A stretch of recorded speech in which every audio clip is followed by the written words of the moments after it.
November 11, 2022, just 24 hours ago as I'm recording this. I was on my way, leaving very early in the morning at about 7:30 from my campsite, and this is my drive up to Solitude on opening day. We're on 12,300 South in Draper. You can see the mountains up in front of you, the Wasatch Mountains. It's an inspiring view, especially at this hour of the morning. It's really kind of special. And I was excited. It's opening day. It's great, get back on skis. November 11, which is really early for skiing. And I know that the mountains had received amazing amounts of snow. I mean, Solitude reports at this point 92 inches thus far. That's like almost 8 feet of snow. And a good chunk of that came in the last week. So when I got up there, a little heads up, I had midwinter conditions. Absolutely spectacular. Continuing to get closer to the mountains, just inspiring views early in the morning. The sun kind of shrouded behind the mountains, really kind of nice. And very shortly, we'll be turning up the canyon to get closer in. Here we are. We're on the Big Cottonwood Canyon Road, and the amount of snow is gradually increasing, actually pretty quickly. There's a couple of S-turns here that you go through. And one of the first things that I noticed is there was a fair amount of traffic. You might be able to see all the cars ahead of me. And that was a little bit disconcerting. I mean, it was still pretty early. It was only 8:15 in the morning.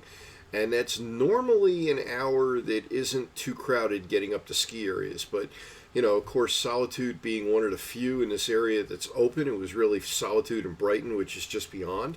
And Solitude is the one that allows the Icon Pass throughout the season, so probably very few people were interested in using their Icon Pass up on Brighton when you're only allowed 5 or 7 days. We're getting closer. You can see the amount of snow is increasing as we continue up Big Cottonwood Canyon. Absolutely spectacular, absolutely special. This area is just really, really nice. And again, it's only about I think a 23 or 24 mile drive from my campsite in Draper to or my parking site, if you want to call it that, in Draper up to the mountain itself. But here's where you're getting to the mountain. And you see these cars parked along the side of the road. That was my final clue that there were going to be a lot of people there today if the traffic going up wasn't enough. And in a moment, we're going to turn into the parking lot, and you're going to see the crap show that's in the parking lot. The parking lot later in the day did fill up.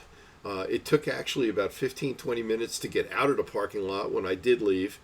So this is now entering the parking lot. You can see the slopes in front of you. There isn't a lot of the mountain open. They only opened up one real lift, and it's servicing mostly green terrain. That's novice terrain, and it's beautiful. I'm very impressed with what I saw. I mean, it had been years and years since I'd skied Solitude. So to be honest, I mean, I could spend hours just in that one area alone because there is some off-piste, meaning ungroomed stuff that they left behind. Not all the trails were groomed, in other words, and there was a lot to be said for what they opened up, and they could have opened more. However, in all fairness to the mountain, they were blowing snow, trying to make sure that, they know they can't count on Mother Nature here. I mean, we're supposed to get probably the better part of 10 days or more with absolutely no snow. So they know that they need to build up their base. They know they need to build up their trails, especially on the steeper terrain.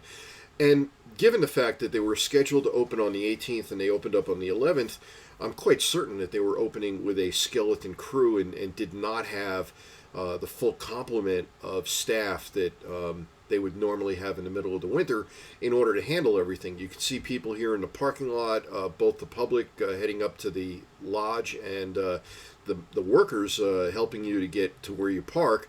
I finally got to this lower spot way down by another lift that was running but was not open. They were just simply testing it and probably training the staff on it, to be honest. So parking here and the walk up is, it's quite a walk. And you're at 8,700 feet, so I felt my heart pumping as I was heading up there. Anyway, enough to be said for that. Next shot you'll see will be the mountain, and skiers on the mountain, and here we go. My first visit to Solitude in probably 30 years, and my first run for the season. High anticipation, probably like everyone else around me, about to head down the hill and kind of sizing up what's open. Even though it was very crowded at the base, it's not very crowded on the slopes. They are able to spread out. The slopes are wide, and there were several trails or slopes that were open. It's a beautiful area. The conditions were midwinter. It was absolutely spectacular. Absolutely worth traveling up there despite the crowds and everything else. Look at the photos, go check out my site, and have a great day.